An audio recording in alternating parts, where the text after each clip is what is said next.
આજનો આપણો છે એ છે વેલ્યુઝ, જીવન મૂલ્યો. તો જીવન મૂલ્યો શું છે? તો કે આપણી જે માન્યતાઓ છે, our beliefs are when becomes deep seated and we have attachment of emotion with it.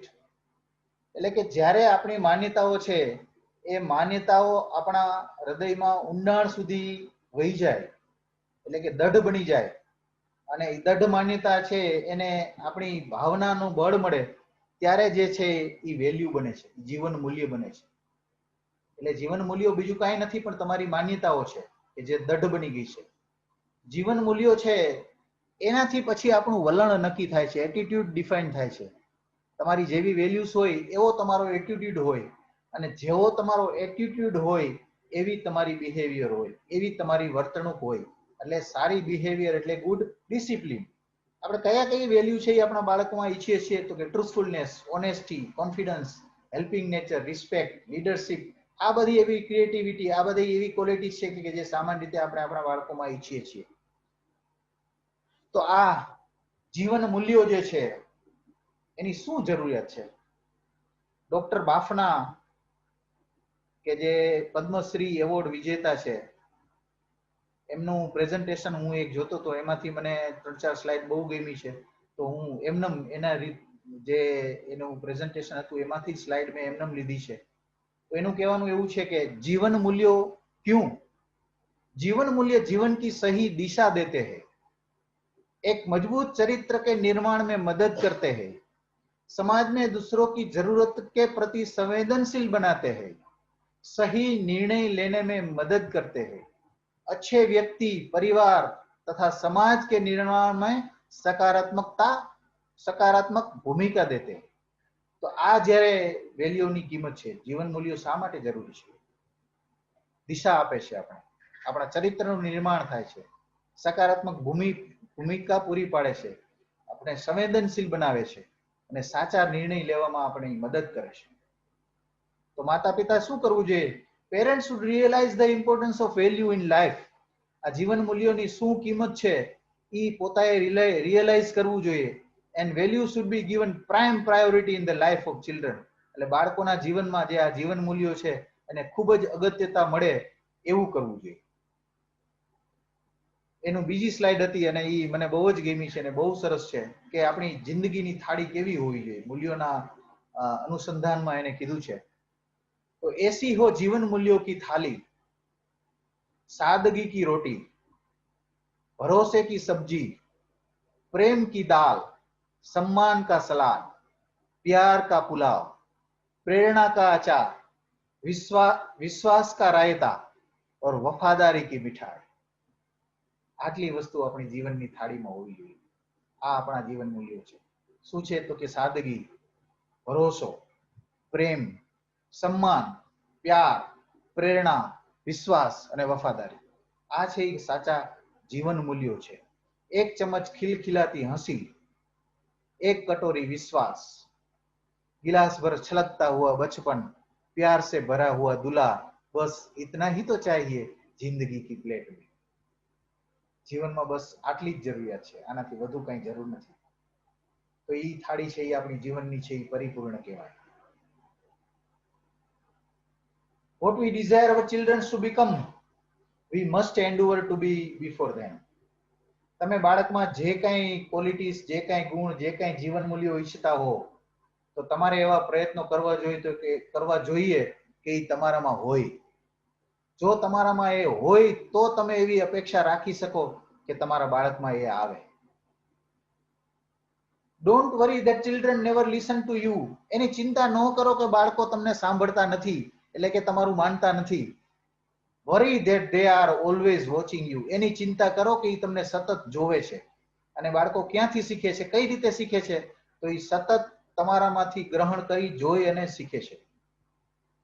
તમારું શીખડાયું શીખતા નથી। આ એક મનમાં ગાંઠ વાળી દેવી જોઈએ કે બાળકને કોઈ દિવસ તમારું શીખડાવેલું તો એ શીખવાના છે જ નહીં। ફક્ત એ તમારામાંથી જોશે અને પછી એનું અનુકરણ કરશે અને એ અનુકરણમાંથી શીખશે। આ એક જ બાળકોને શીખવાની મેથડ છે। જ્યારે તમે પ્રમાણિક ન હો ત્યારે તમારા બાળક પાસે તમે પ્રમાણિકતાની અપેક્ષા ન રાખી શકો. જ્યારે તમે તમારા બીજા સબોર્ડિનેટ છે એના પ્રત્યે સિમ્પથી તમને ન હોય, એના પ્રત્યે દયા ભાવ તમને ન હોય, તો તમે તમારા બાળકમાં દયા ભાવ અને સિમ્પથીની અપેક્ષા ન રાખી શકો. We cannot surmise our children to be committed to cause when we are not able to show consistency in our commitment to work. જ્યારે તમારું તમારા કામ પ્રત્યેનું કમિટમેન્ટ ન હોય તો તમે બાળકમાં એ કમિટમેન્ટ છે એની ઈચ્છા ન રાખી શકો. The hardest job facing kids today is to learn good manner without seeing any. આ હું ઘણી વખત વારંવાર કહું છું કે બાળકો માટે અત્યારે એક મોટી પ્રોબ્લેમ શું છે? પ્રોબ્લેમ એ છે કે એની પાસે એટલી બધી અપેક્ષા અથવા તો એટલું બધું સારી વર્તણૂકની ઈચ્છા માતા પિતાને હોય છે કે આટલું કરવું જોઈએ, આમ કરવું જોઈએ, આ સરસ છે, આવું સારું છે અને આવું તારે કરવું જોઈએ, પણ આપણે એક પણ ઉદાહરણ એની સામે એનું પ્રસ્તુત કરતા નથી. આદર્શ વગર એને આપણે એવું બનવા માટેની વાતો કરીએ છીએ કે આવું કરો, પણ બાળકને એવું થાય કે આવું ક્યાંક તો મને બતાવો તો હું ફટાક દઈને બની જઈશ. અને એવું આપણે એને એક પણ ઉદાહરણ પૂરું નથી પાડી શકતા અને એવી અપેક્ષા આપણે બાળકો પાસેથી રાખીએ છીએ. તો આ બાળકોની અત્યારે સમસ્યા છે. અને સામાન્ય રીતે અત્યારે બધે કહેવામાં આવે છે કે આ નવી પેઢી છે ને બગડી ગઈ છે. ધીસ જનરેશન આ છે ને બહુ સ્પોઇલ થઈ ગઈ છે. અત્યારનું જનરેશન છે ને બહુ ખરાબ છે. અને આ બધા પેઢી દર પેઢીથી કહેતા આવે છે. આપણા માતા પિતાઓને એના માતા પિતાઓએ કીધું હતું કે અમારી આગળની પેઢી છે ને બહુ બગડી ગઈ છે, આ પેઢી છે બહુ બગડી ગઈ છે, આ પેઢી છે બહુ બગડી ગઈ છે. તો આવું કેમ થાય છે? અને કઈ આ જે પરિવર્તન છે કે જીવન મૂલ્યોનું અધપતન છે એ કઈ એક દિવસમાં કે એક પેઢીમાં નથી થઈ જતું. એ ધીમે ધીમે સ્લોલી ગ્રોઈંગ પ્રોસેસ. આ જીવન મૂલ્યો છે એ ધીમે ધીમે ધીમે નષ્ટ થાય. એક પેઢીમાં થોડાક ઓછા હોય, એના પછીની પેઢીમાં થોડાક ઓછા આવે, એના પછીની પેઢીમાં થોડાક ઓછા આવે. તો આ આપણે આને કહીએ છીએ કે જનરેશન ગેપ. જનરેશન ગેપ નથી, આ કોમ્યુનિકેશન ગેપ છે. તો આપણે આપણા વિચારવું જોઈએ કે આ છે એ વેલ્યુનું પતન છે એ કઈ જનરેશનમાં થયું છે. અને આપણે જોશો ને તો એ આપણા જનરેશનથી શરૂઆત થઈ છે. અને ધીમે ધીમે એ પરિવર્તન છે એ આપણા બાળકો સુધી આવ્યું છે. આ છે જીવન મૂલ્યોની દશા અત્યારે. We live in a culture that discourages empathy. બારાક ઓબામાનું વાક્ય છે કે આપણે જ્યાં સહાનુભૂતિ નથી એવી જગ્યાએ જીવીએ છીએ. અને એવી જગ્યાએ જીવીએ છીએ કે જ્યાં માણસો છે એનો ધ્યેય શું છે? તો કે પૈસા કમાવા, બરાબર, સારું દેખાવું, માન મર્તબો મેળવવો અને પોતે સુરક્ષિત રહેવું, આનંદિત રહેવું, એન્ટરટેન રહેવું. આ જ બાબતમાં આપણું બધું આખી જિંદગી છે ને એ ગૂંથાયેલી રહે છે. અને આ છે એ ખાલી અમેરિકા માટે નહીં, આપણા માટે પણ એટલું જ સત્ય છે કે આપણે ખાલી પૈસા, માન મર્તબા આની પાછળ જ દોડી રહ્યા છીએ અત્યારે. તો આ અત્યારે પરિસ્થિતિ છે. Anything that changes your value changes your behaviour. તમારી જે કઈ જીવન મૂલ્યો છે, તમારામાં જે દઢ રીતે સંગ્રહાયેલી માન્યતા છે એ જ્યારે બદલાય છે ને એટલે તમારી વર્તણૂક ઓટોમેટિક બદલાઈ જાય છે. અને આપણે આ જીવન મૂલ્યોનું પતન છે એ કેવી રીતે કરી છે? તો કે લાઈફમાં પ્રેક્ટિકલ તો થવું પડે. પ્રેક્ટિકાલિટી તો હોવી જોઈએ. પ્રેક્ટિકાલિટી લઈ આવવામાં આપણે મૂલ્યોમાં એટલા અધપતનમાં વહી જાય છે કે આપણે એની ખબર નથી પડતી. અને આ પરિવર્તન આપણામાં કઈ રીતે આવી રહ્યું છે એનું પણ ધ્યાન આપણે રાખવું ઘટે. It is not hard to make decision when you know what your values are. જ્યારે તમને તમારા જીવન મૂલ્યોની ખબર હોય ત્યારે કોઈ નિર્ણયો લેવા અઘરા નથી. આપણે કોઈ વસ્તુના નિર્ણય નથી લઈ શકતા એનું કારણ છે કે આપણા માઇન્ડમાં આપણે ક્લિયર નથી કે આપણે શું જોઈએ છે, જીવન મૂલ્ય શું છે આપણે. એટલે આપણે ઘણી વખત ખોટા નિર્ણયો લઈ જતા હોય છે. તો આ જે વેલ્યુઝ છે એને આપણે કઈ રીતે બાળકોમાં આવીશ? તો એને બાળકોને જરૂરિયાત શું છે? બાળકોને મટીરિયલ કમ્ફર્ટની જરૂર જ નથી. આપણા મનમાં છે ને એકદમ ખોટો ખ્યાલ છે કે બાળકને વસ્તુઓની અને ફિઝિકલ વસ્તુઓની જરૂર નથી, મટીરિયલની જરૂર નથી, કમ્ફર્ટની જરૂર નથી. પણ એ શું જરૂર છે? તો કે એને એવી એડલ્ટ પ્રકાર, એને એવો સહારાની જરૂર છે કે શું આપે એ? તો કે એને પ્રેમ આપે, એની કાળજી રાખે, એની પ્રત્યે એને દયા હોય, અને એની પ્રત્યે સહાનુભૂતિ હોય, અને પોતાને સમજતા હોય, પોતાને પ્રેમ કરતા હોય, અને પોતાના ઉપર વિશ્વાસ હોય. આવી જ્યારે વ્યક્તિ એ બાળકોને મળે છે ને ત્યારે આ બાળકો છે ને એ પોતે ખીલે છે કમળની જેમ, અને ખીલી અને પછી આ જિંદગીમાં જે કાંઈ પણ ચેલેન્જીસ આવશે એને સામનો કરવા માટે એ તૈયાર થઈ જશે. આ તૈયારી છે ને એ માતા પિતા કરાવી શકે. કઈ રીતે? તો કે આટલી વસ્તુ એને આપીને. આમાં ક્યાંય એને ખાલી મટીરિયલ આપવાની જરૂર નથી. Education without value, as useful as it is, seems rather to make a man more clever devil. જ્યારે એને શિક્ષણ મળે છે પણ એમાં એને સાથે એને જીવન મૂલ્યો નથી, તો ઈ છે એ ક્લેવર ડેવિલ, એટલે કે હોશિયાર શેતાન પેદા થાય છે. આપણે જોઈ છીએ હિટલર અને ઓસામા બિન લાદેન, એ બુદ્ધિશાળી હતા, એજ્યુકેશન એની પાસે હતું, ઘણું બધું ભણ્યા હતા, તોય કેમ એનું આ રીતે જિંદગી એને એનો ફાટો આખો દિશા બદલાઈ ગઈ? એનું કારણ હતું એનામાં જીવન મૂલ્યોની કમી. Success that is achieved without compromising value. એવી સફળતાને ઈચ્છો કે જ્યાં જે સફળ પણ થાવ અને તમારા જે મૂલ્યો છે એને પણ તમે કોમ્પ્રોમાઇઝ ન કર્યા હોય. બાળકોને વેલ્યુ બેઝ લાઈફ જે છે, એટલે કે સિદ્ધાંત ઉપર આધારિત, તમારા મૂલ્યો ઉપર આધારિત જિંદગી પણ એકદમ ખુશખુશાલ અને આનંદિત હોઈ શકે એવું રોલ મોડેલ પૂરું પાડો, તો આ બાળકો છે ને એ અદ્ભુત બને. કઈ રીતે બાળકોમાં વેલ્યુ છે એનું ઇન્કલ્કેટ કરી શકાય, એ રીતે જીવન મૂલ્યોનું કઈ રીતે સિંચન કરી શકાય? તો by role modelling, by communicating to them with empathy. Role મોડેલની મેં તમને વાત કરી. જે ગુણ તમારે તમારા બાળકમાં જોતા હોય એ પેલા તમારામાં લઈ આવો, તમે એવા બનો. એ બનાવી અને એની સામે ઉદાહરણ પૂરું પાડો કે આમ જીવાય બેટા, આવી રીતે કરાય. અને તમે એ જો કરતા હો, તમે એવું માનતા હો, તો એ બાળકમાં રોલ મોડેલ તમે થઈ શકો. કોમ્યુનિકેટિંગ ટુ ધેમ વિથ એમ્પથી, એની સાથે સહનાભૂતિથી સંવાદ કરો. રીડિંગ સ્ટોરીઝ, સારી સારી એવી વાર્તાઓ છે કે જે મહાન પુરુષોના જીવન ચરિત્રો કે જેમાંથી જીવન મૂલ્યોની સમજણ શિખામણ મળે, એવા સ્ટોરી બાળકો પાસે વાંચો. રિયલ લાઈફમાં કઈ એવા પ્રસંગો બનતા હોય એનું ઉદાહરણ લઈ અને જીવન મૂલ્યો વિશેની સમજણ આપો બાળકોને.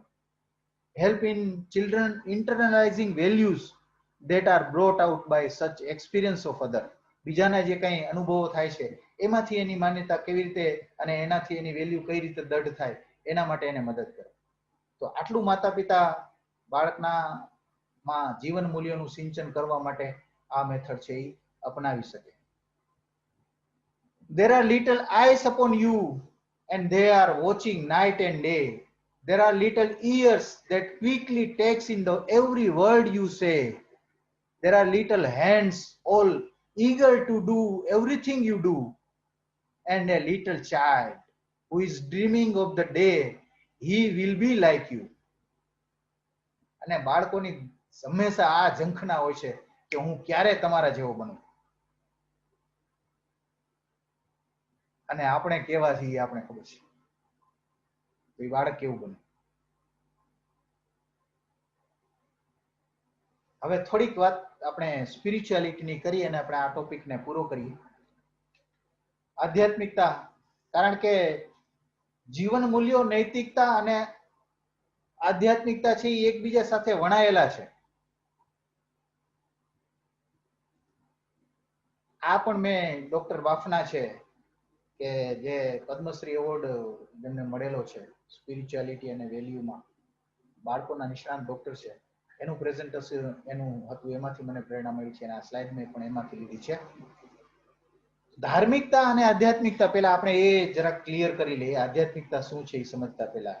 તો ધાર્મિકતા શું છે? તો કે સમુદાય સમાજ નો એક વ્યવહાર, વિશ્વાસ,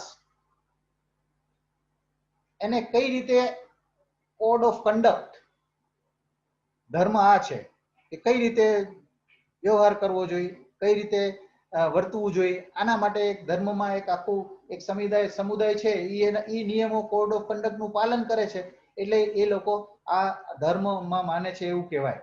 અને ધાર્મિકતા કહેવાય. એટલે કે ધર્મમાં જે કહેવામાં આવ્યું છે એ ધાર્મિક રિચ્યુઅલ્સ નું પાલન કરવું એટલે ધાર્મિકતા. આપણે અહીંયા ધાર્મિકતાની વાત કઈ કરવી નથી. ધાર્મિક હોવું એ સારું છે, પણ આપણે અહીંયા વાત કરવી છે એ આધ્યાત્મિકતાની કરવી છે. આધ્યાત્મિકતા શું છે? તો આધ્યાત્મિકતા એટલે અધ્યાત્મ, અધિ આત્મા, એનો અર્થ થાય છે અધિ વત્તા આત્મ, એટલે કે આત્મ તત્વ સાથે જોડાવું. Self realisation is spirituality.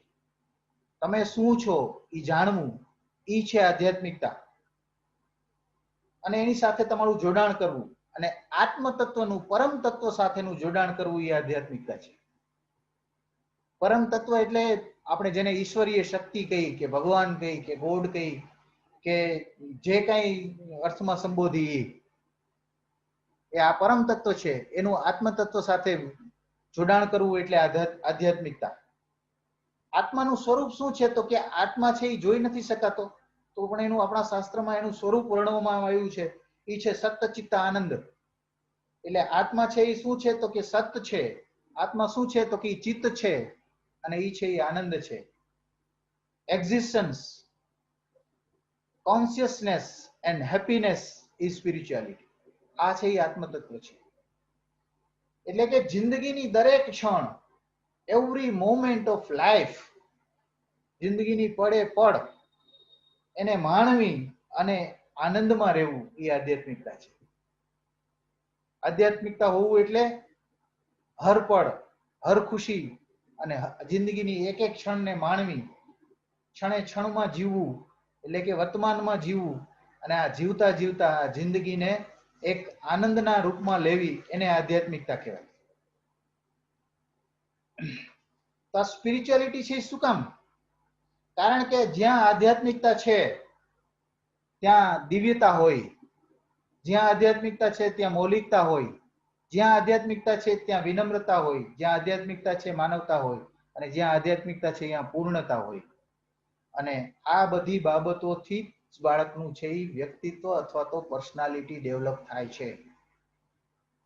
તો જ્યારે આપણે જીવન મૂલ્યોનું સિંચન કરીએ છીએ બાળકોમાં સારી રીતે, ત્યારે એના વ્યક્તિત્વનું એનામાં નિર્માણ થાય છે. તો બાળકોમાં આધ્યાત્મિકતા આપણે કઈ રીતે રોપી શકીએ?